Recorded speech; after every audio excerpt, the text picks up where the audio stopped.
Bonjour et bien d'encouragement, je suis Patricia et ce matin j'aimerais parler de l'obsolescence professionnelle, ok? Je sais généralement que lorsqu'on est à l'école, quand on a terminé, on s'est dit on va se trouver un travail, après avoir trouvé un travail, pour certaines personnes généralement on s'oublie. C'est pas le cas de tout le monde, ok? C'est juste pour certaines personnes, on s'oublie puis on travaille, on ne pense plus à aller... s'ajouter de la valeur, aller chercher des compétences nouvelles. Non, on se contente, on refuse de sortir. On entre dans une zone de confort, dans une certaine zone, puis on ne veut plus en sortir. Et ce matin, je vais aborder l'aspect de l'obsolescence professionnelle. Et pour ce faire, je vais m'appuyer sur le livre de McEwen qui il parle de la liberté 45. Liberté 45, en fait, le titre c'est Liberté 45, ok? Dans ce livre, il nous apprend il nous donne des astuces pour pouvoir prendre... L'idée de ce livre, en fait, c'est de pouvoir prendre sa retraite à 45 ans. Mais pour lire ce livre qui est très intéressant, ok, je t'encouragerai à lire d'abord le livre. Son livre qu'il a écrit, le premier, c'était, bon, je ne sais pas si c'est son premier livre, mais celui qui vient avant Liberté 45, qui est En as-tu vraiment besoin? Waouh! C'est juste un livre extraordinaire. Donc, je t'encourage vraiment à le lire. Si tu le lis, tu feras des exploits dans ta vie financière. Vraiment, c'est pas le but de la vidéo aujourd'hui. En gros, McEwen, dans ce livre-là, il nous encourage à augmenter notre valeur marchande. Et ce matin, moi, je vais te poser la question, quand est-ce que tu as gradué? Quand remonte la date ou l'année à laquelle tu as obtenu ton dernier diplôme, ton dernier certificat avant d'entrer dans cette entreprise-là? J'imagine certainement que c'est ce diplôme qui t'a permis d'avoir ce poste-là, d'accéder à ce poste-là. Mais une fois que tu y es arrivé, qu'est-ce que tu as fait depuis? Est-ce que tu as fait des certificats? Est-ce que tu es allé chercher de la connaissance? Est-ce que tu as fait de la formation continue? Sinon, tu es obsolète. Je suis désolée de le dire comme ça, mais c'est ça. Tu es obsolète. Quand tu es peut-être dans le domaine de l'informatique, tu vas te rendre compte que c'est un domaine qui bouge beaucoup. Je ne parlerai pas des autres domaines parce que je ne m'y connais pas. Je vais juste parler de ce que je connais. Je vais parler d'un sujet que je maîtrise. L'informatique, si tu as même fait programmation, tu te rendras compte qu'après 2 ans, il y a de nouveaux langages de programmation. Ça va tellement vite, tellement vite. Je me rappelle, ça fait un bon bout. Pour petite anecdote, je causais avec une de mes filles qui est arrivée ici pour les études. Et puis, quand je lui posais, elle faisait informatique, programmation, option programmation. Puis, je lui demandais quels sont les langages que tu as appris à l'école. Elle me donnait des noms. Je me disais, wow. J'étais juste impressionnée parce que c'était des noms que je n'avais pas connus. Pourtant, j'avais aussi fait informatique. Je me suis rendu compte que non, ça a beaucoup avancé depuis que je suis sortie de l'école. Les langages que moi j'ai appris quand j'allais faire front-end et tout. Non, mais c'est sûr que ces langages sont encore d'actualité, mais il y a de nouveaux langages de programmation qui sont sortis. Donc, imagine que si j'étais restée dans le couloir de la programmation, il aurait fallu que j'aille vraiment upgrade, que j'aille chercher de la connaissance dans ce domaine-là pour pouvoir rester compétitive. Sinon, face à un enfant qui sort de l'école comme ça, on ne peut pas me recruter parce que je n'ai pas la connaissance. Donc, aujourd'hui, mon point, c'est véritablement de t'encourager. Si tu fais dans un domaine qui bouge beaucoup, ok? C'est important d'aller rechercher de la connaissance. Tu vas peut-être me dire que wow, je suis mariée, ou alors j'ai beaucoup de travail à faire, je n'ai pas le temps de rentrer à l'université, je n'ai pas le temps, j'ai des enfants, je suis occupée, mais non. Tout ça ne devrait pas attendre. Moi, vous connaissez mon point ici, je dis toujours, rien ne devrait nous empêcher de nous réaliser d'accomplir notre destinée, en fait, ok? Si tu es là, si tu es dans cette boîte, il faudrait que tu puisses sortir de ta zone de confort, que tu puisses ajouter de la valeur à ton entreprise, ok? Que tu ailles chercher la formation, que tu ailles te former, ok? Pour rester compétitive. Et un autre point que je voulais ajouter, c'est parce que avec l'arrivée du Covid-19, on s'est rendu compte qu'on pouvait télétravailler. Ça, c'est beau. Pas pour tous les métiers, bien sûr, mais pour les métiers du TI, du domaine TI, on pouvait faire du télétravail.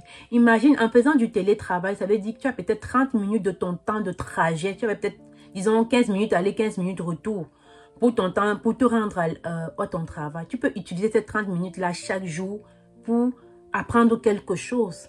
Et avec le télétravail, on peut faire beaucoup de choses. Tu peux créer ton entreprise à côté parce que Tu as plus de temps. Tu n'as plus le temps à accorder dans les trajets. Tu as ta pause, tu la fais de la maison. Tu peux décider mon heure de pause, je la consacre à tel aspect de mon entreprise. Ou alors mon heure de dîner, je peux consacrer cela à apprendre telle chose. Donc, cette heure de dîner-là, c'est pour toi. Tu peux décider, ça fait... Si tu as une heure de dîner minimalement par jour, sur une semaine, ça fait 5 heures. Qu'est-ce que tu peux faire en 5 heures? C'est juste impressionnant, une tonne de choses qu'on peut faire en 5 heures de pause par semaine.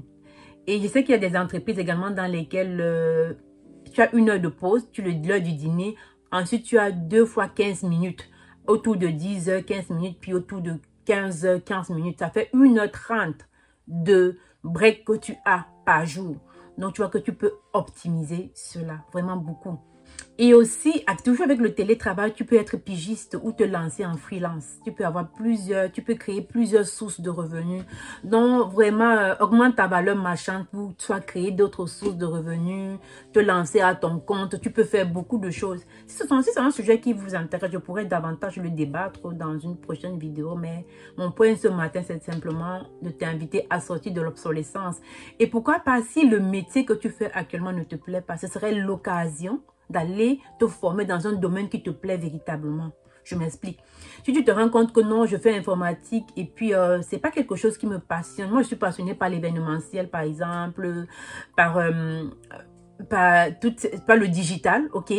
Dans ce cas, tu vas prendre une formation dans tes heures libres pour te former dans ce métier-là et pourquoi pas aller te chercher un second emploi dans ce domaine. Et pourquoi pas créer ton entreprise, mais pourquoi toujours aller chercher une expertise, un travail? Non, tu peux aller chercher un travail pour avoir l'expertise et ensuite créer ton entreprise, être autonome en fait.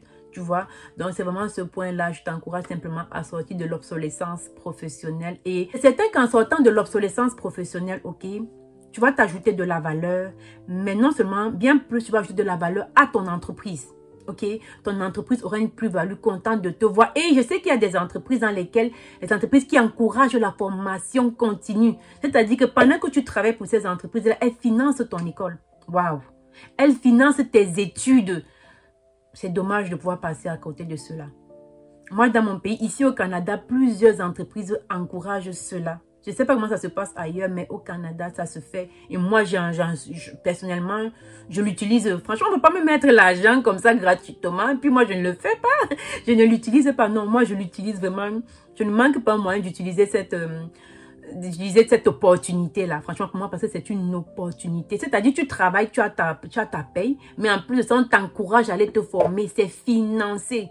Moi, je l'utilise et pour vous dire, moi, je cible les grandes universités, les belles formations. Je me fais plaisir et je m'ajoute de la valeur. Donc, je t'encouragerai également à te rapprocher de tes ressources humaines et puis à poser la question à savoir, est-ce qu'un tel programme existe dans ton entreprise? Si oui, vas-y tellement te lancer. Mais simplement, il y a aussi des contraintes pour pouvoir utiliser ce genre de formation. Il faudrait que ça rentre un peu dans les besoins de l'entreprise et tout. Mais tout ça, c'est juste un détail. Ça se règle facilement. S'il y a des personnes qui peuvent t'accompagner dans ce processus de formation continue, il y a souvent des personnes, des spécialistes dans les entreprises pour t'accompagner dans ce processus de formation continue.